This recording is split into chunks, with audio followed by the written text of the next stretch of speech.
I used to go to railway workers at Union back in 79 and 80. What happened in Burnley was a massive explosion. Well, it shaped me. It continues to shape me. It will probably shape me forever. We're here tonight on Saturday the 8th of Feb 2020, and the event is called Sick of Being Normal, Pendle Punk 40 years on.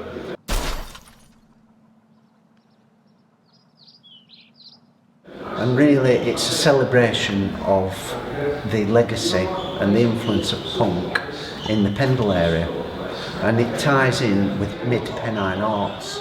Mid Pennine have been doing a series called Pendle Radicals, so it just fits perfectly into all that. Back in the day in 1979 and 1980, I think we indeed were Pendle Radicals.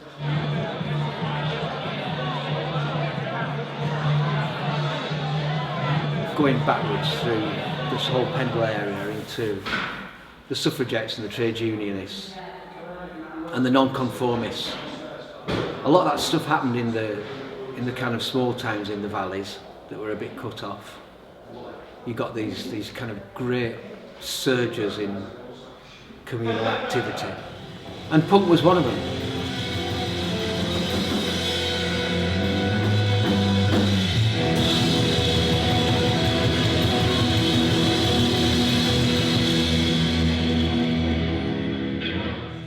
We can start with the Lancashire witches, the Pendle witches, because a lot of that was about what are now modern feminist ideas of women taking control of their own culture and being castigated for it, and in fact being hanged.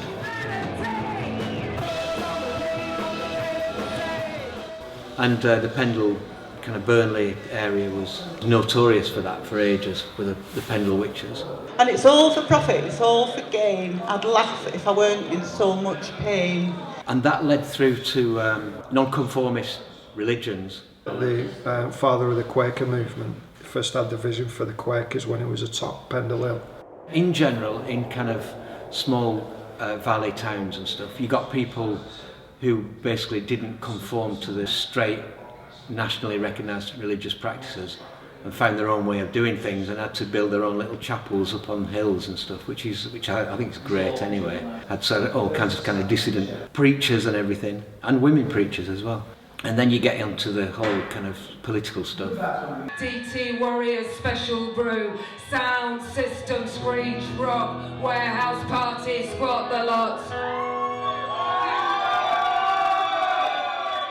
There is definitely something special about Burnley and the surrounding scenery and the climate that meant, probably because it was so cold and wet, you were just raw, you were out there, and it's something, the power is something to do with that. Pre-industrial revolution, you've got all your kind of Luddites, a lot of people around here involved in things like that, and the beginnings of the labour movement and the combinations which led to the unions, and then suffragettes.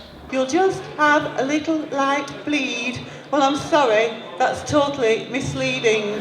A lot of the suffragette story is about well-to-do women going to prison in London, when in fact the bulk of the suffragette movement, the actual active bulk of it, was working class women from the valleys, especially Calder Valley, all along Halifax, right up through Burnley and Cong, right through Pendle. I think the thing that kind of like infected me was women.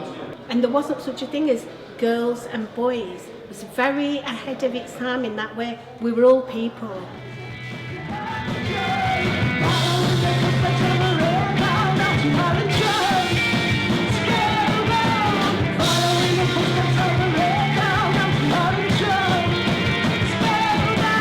Especially women who were kind of fronting bands and everything like that. Like, I mean, Chumbawamba with the women in there. And if you had something to contribute, you contributed it equally. You know, the girls weren't hangers-on or groupies or anything. More broadly, I mean, I think it was a great time to come of age as a young woman. And so looking back now, I think that fits in with the whole kind of tradition. We've got experience, we've done this before. Although we didn't realise it at the time, we were just scruffy kids.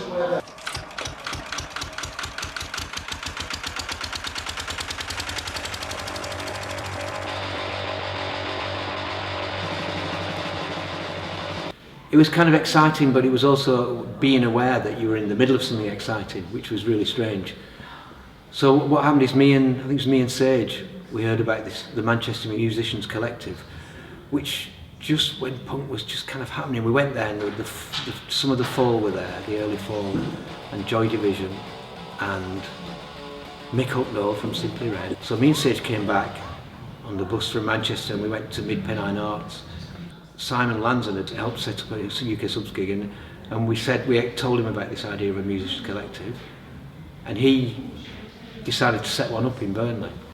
There was always people wandering around Burnley looking for something, but not sensible to provide a catalyst. They approached MPAA. That is how the musicians collective started. Literally within a month they rang up and said, "We've got you a gig." And so we thought, right, we better be a band. What's to play what? And that was what was different about punk for the first time. People have played in bands for generations, but it was more accessible to ordinary kids who have no money. You just got cheap instruments and started. So that was the beginning of sort of punk ethic. For me, I think that there's a part of punk that appeals to me was the chaos, actually, and the not really having expectations of what was going to happen or what was going to emerge from a gig. If we have too much organisation, there's too much control and not enough freedom. The anarchicness, sort of, not living by law. I thought it was really, disgusting, personally. Living 50 miles from Sellafield is the reason why we glow.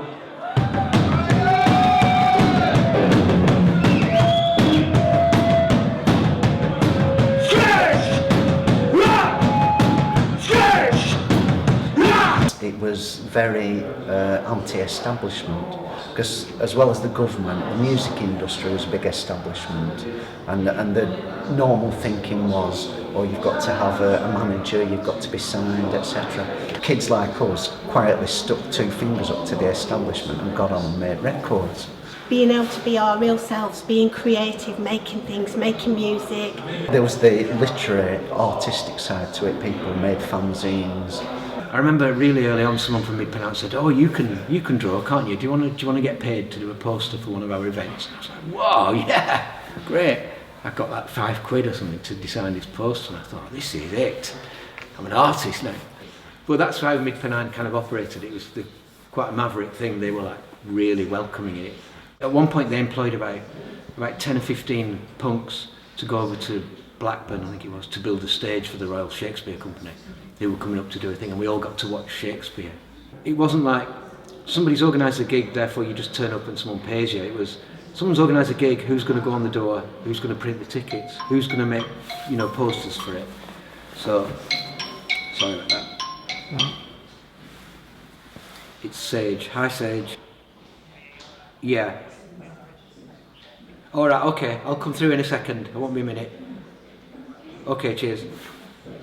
Oh, that's Sage saying we have to sound check. There's nothing shaking but the leaves on the trees.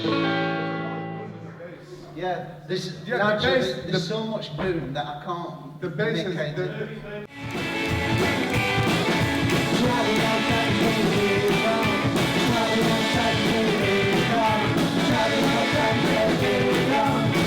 thank you so much to Carney for coming all the way from Florida. And also thank you to original Chimpeats Banana and Chumbawambarian, Michael Hartley, who's on drums.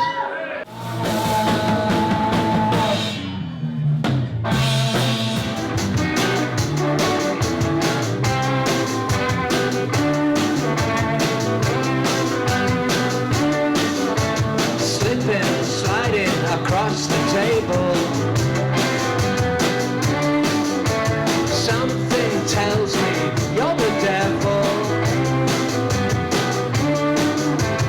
pushing the letters, spell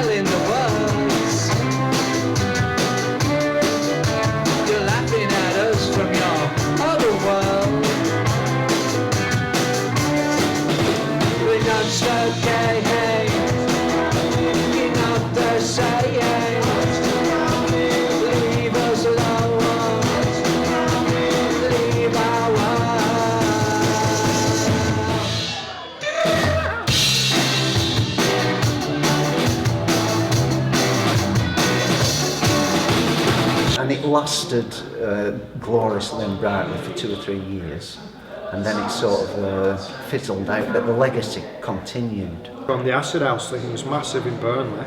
When I was still a kid at school, we were playing at illegal warehouse dues that were based in kind of Blackburn, Burnley, surrounding areas. 5 years before, those places had pretty much employed a wide, diverse element of the town, and they've been closed, so we reopened them really, albeit illegally perhaps, but we got 5,000 people in every weekend partying where their parents had been working, you know. We wanted to find something that represented the way punk had sort of moved into the present and its influence. And certainly one of them is rap and hip hop and grime. Meditate, meditate, everybody levitate, meditate, meditate, everybody levitate. Wanted, I'm a wanted man, yeah, I'm a wanted man. Punk lives, it always does. It was one of the best things that came out of life, I think. Diversity started here. Yeah, sexuality, everything. Like yes. It's nice to think that we're going to see a legacy tonight. The people who were part of the movement went on to do fairly benevolent things. There's a lot of people in healthcare, like me for example. So, yeah, that's then and now, the legacy of punk.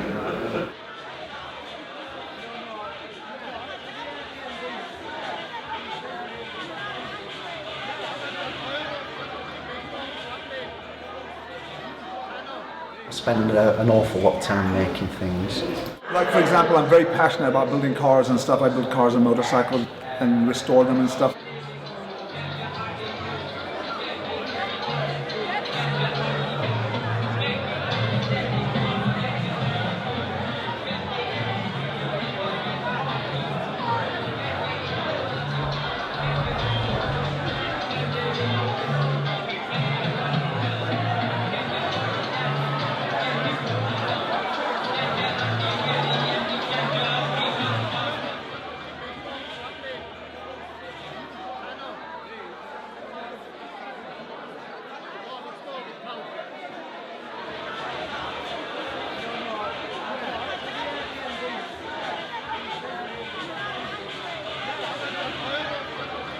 The special energy is to do with, it's not just nostalgia. I think it's as much about necessity as it is anything else. Because you're a bit cut off. So for instance, when I was a kid, if you wanted to go and see, you know, bands or theatre or poetry or whatever you wanted, you went to Manchester. Or you possibly might get it in Blackburn. I think it was 15 when I saw Crass at Hebden Bridge Trades Club. Just, oh. But in general, you travelled an hour up the new motorway to Manchester. As kids, we used to go to Manchester. You couldn't get back. And so there was this element of feeling like we were already a mob together. And when we went anywhere, we tended to travel together. We've achieved great friendship. And because we all loved each other. We were a very, very close-knit group of young people. It can sound a bit sad, but actually it's brilliant for engendering community, that. So you kind of cut, on the one hand you cut off, but on the other hand you feel like, because you're in this place, that you dig in more. You're not just kind of blowing around in the winds of cultural change and going, oh, that was last year's thing. You're like, no, we've found something that brings people together from right across this area, and we're gonna make it work. Hey boys, original, this generation. I feel very appreciative that this event is on tonight, because I think Mid Pennine Arts probably don't realise how much it means to all the people who are here, because I've come from London, my friends come from Florida to be here. I think it's to do with love. Straight out of Burnley.